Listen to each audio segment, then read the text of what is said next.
Tidak semua virus selesai dengan antivirus dan antibodi. Itulah tadi saya sebut COVID ini imunopatogenesis. Tidak akan terselesaikan oleh antibodi atau imun. Titik. Kenapa? Saya berani mengatakan itu. Oke.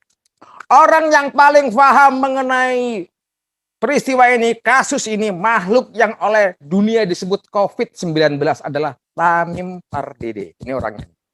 Ya, mungkin kalian lihat selengean. Nah, nih saya ceritakan.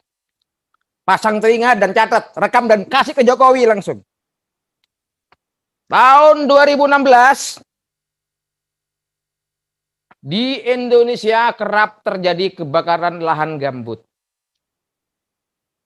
Saya dimintain tolong oleh rezim, syukur-syukur kalau ada solusi dalam menangani peristiwa tersebut. Karena saya punya moto tiada masa tanpa jasa bagi bangsa, saya berangkat. Bertemu saya dengan Gubernur Sumatera Utara, Alex Nurdin. Dia tanya, Prof, kapan bisa diwujudkan? Saya minta waktu cuma 3 bulan. Jadi saya meriset mengenai lahan gambut itu cuma 3 bulan. Dan dalam 3 bulan itu saya menemukan 3 temuan original temuan saya mengenai kasus lahan gambut tersebut. Nah, kisi-kisinya. Lahan gambut tersebut terbakar, mudah terbakar dalam setiap masa karena pada gambut terdapat rongga yang memungkinkan oksigen tersimpan di dalamnya sehingga ada api sedikit nyala semua. Maka seorang Tamim Pardede yang juga alkemi merekayasa beberapa macam mikroorganisme yang fungsinya untuk memblokir masuknya oksigen di rongga-rongga tersebut. Itu formulasinya namanya BIOS 44. Jokowi sempat bangga ketika 3 tahun Tamim Pardede masih bekerja, itu tidak lagi terjadi kebakaran, alias 85%. Ketika itu Jokowi mengatakan 85% terkendali. Berarti hadirnya Tamim di situ memberikan sumbangan 85% kebakaran lahan gambut tertekan. Karena metodologi Tamim memblokir oksigen pada saat itu. Ya kan? Memblokir. Jadi saya punya formulasi paduan mikroorganisme yang mampu memblokir oksigen, membentuk semacam jelly. Itu adalah protein. Jelly itu protein. Hasil daripada reaksi beberapa mikroorganisme yang saya rekayasa tersebut. Alhamdulillah 3 tahun bebas asap Indonesia. Saya melakukan pekerjaan itu tidak serupiah pun saya minta dari negara untuk membayar saya. Tidak serupiah pun, demi Allah, tidak serupiah pun. 3 tahun aman. Terus saya ada sedikit tidak suka dengan Jokowi, saya marah. Saya tidak menghina presiden, saya marah terhadap Jokowi. Dan Jokowi beserta antek-anteknya rezim memenjarakan saya. Memenjarakan saya ketika itu.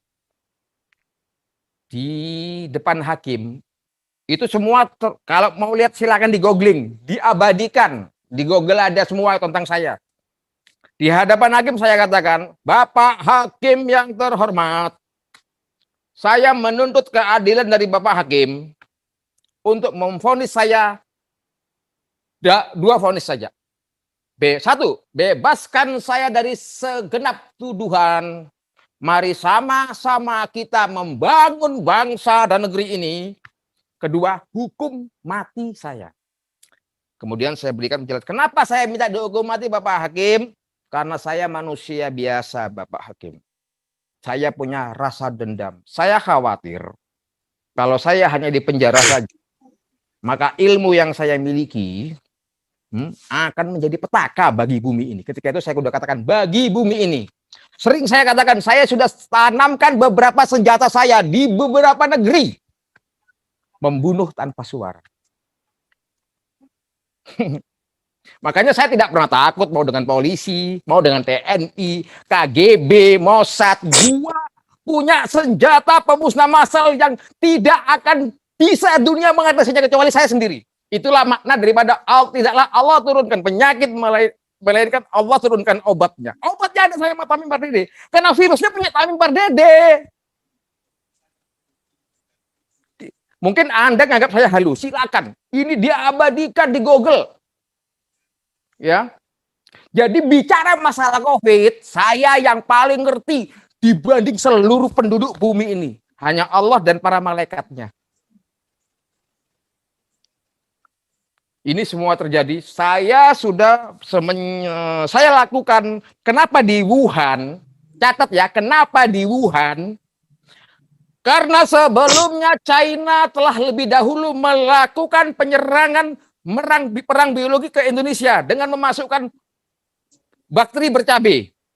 Tapi negara tidak melakukan upaya apa-apun. Ya kan, masuknya cuman ke apa? Ke sanksi apa itu? Kunjungan. Padahal itu adalah kejahatan. Perang biologi yang sudah dilancarkan oleh China untuk merusak Indonesia, memasukkan cabai tersebut. Kemudian saya diputus 2,3 tahun. 2,3 tahun saya masuk di dalam penjara. Itu virus, protein, hasil bentukan virus itu saya makan, Pak. Masuk ke dalam tubuh saya. Saya masuk dalam penjara. Di dalam penjara saya bertemu dengan orang yang penyakit demam berdarah. AIDS, HIV AIDS, disitulah saya mulai menyempurnakan senjata pemusnah massal saya. Dan saya buktikan setelah saya bebas, makanya saya sebut kenapa melek vir. Melek vir itu katanya menjelang Imlek. Sengaja saya bombardir Wuhan dengan saya punya. Saya dari dulu udah nantangin Cina, nantangin Indonesia, nantangin Amerika untuk perang. Ini senjata biologi. Ini perang nih. Saya nggak punya senjata. Saya harus menandingi Amerika dengan nuklirnya, Soviet belum lagi Cina, belum lagi Korea Utara. Saya berpikir ya kapan saya menangnya. Saya nggak pernah mau tampil sebagai orang yang kalah dalam suatu pertempuran. Ya kan? Saya buat senjata yang lebih menyeramkan dari yang namanya nuklir. Apa itu semua? Inilah dia. Oke? Saya bertanggung jawab, saya yang bicara itu. Dari dulu silakan dicek. Nanti setelah ini cek di jejak rekam saya. Ya, jadi benar tadi kalau memang Cina, kalau ada sebagian orang menuduh Cina ada proyek virus Cina ini, harusnya Cina punya antinya dong. Kenapa harus uji ya? Yang bisa memberikan solusi terhadap kasus ini adalah yang punya virus. Titik. Demikian saya rasa penjelasan saya bisa dipahami. Assalamualaikum.